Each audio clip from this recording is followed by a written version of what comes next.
Штип до крајот на јануари ќе ја добие новата модуларна болница наменета за ковид пациенти. Ќе биде опремена по најсовремени стандарди со капацитет од 45 кревети, во која ќе биде вклучен и централен довод со кислород, најави денес во Штип министерот за здравство Венко Филипче. Модуларните болници се соодветно опремени, сите со соодветна диагностичка опрема, лабораторија, понатаму мобилни дигитални рентген апарати и ехо апарати, посебен еден болнички дел, така и испланиран да биде целосно изолирано службените простори за здравствените работници, целосно изолиран дел за диагностика и дел за стручни состаноци. Во меѓувреме, состојбата со корона хоспитализирани пациенти е непроменета. Пациентите кои што се испишуваат во текот на денот од инфективниот оддел, нормално се наполнуваат тие кревети со останатите пациенти кои што ги имаме во изобилие во приемната амбуланта, не само Шип, туку од целиот источен регион на државата.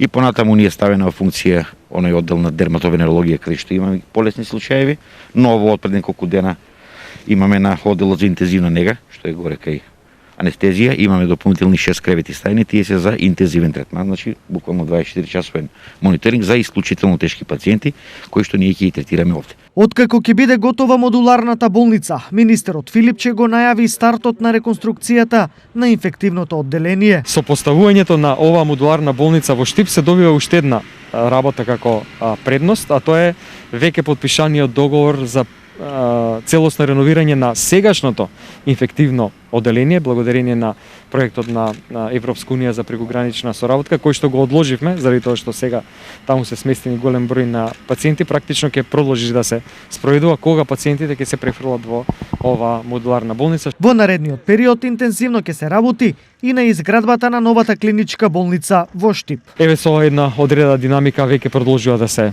прави фасадата, скоро е целосно завршена. Во периодот кој што следи го наоѓаме начин на кој што ќе се забрзаат работите и за електромеханичкиот дел, со што конечно оваа болница ќе влезе во една од завршните фази на реализација. Целосно се надмина проблемот со ревизија на проектот, така да јас верувам дека освен фасадата на која што се работи, ќе може за кратко време да се работи во внатрешност. Пред новогодишните празници, сите здравствени работници, помошниот персонал и администрацијата во јавното здравство ќе добијат еднократна парична помош од 30.000 денари.